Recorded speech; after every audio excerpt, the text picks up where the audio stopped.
Если ты замужем, то это еще не значит, что ты в безопасности. Статус жены — это не значит, что у тебя есть статус безопасности.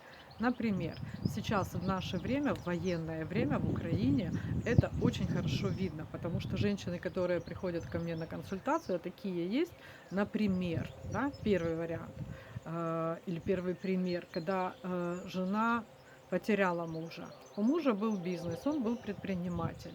И его не стало. Что с этим всем делать? Она не знает, за что хвататься, куда бежать, сможет ли она вообще что-то делать, потому что она этого никогда не делала, деньгами не управляла, даже семейными, даже своими. И у нее стресс. И если эта подушка безопасности у нее, это тоже не факт. Почему? А может, он на детей все переписал, наследство? Ну, он имеет право, конечно, имеет.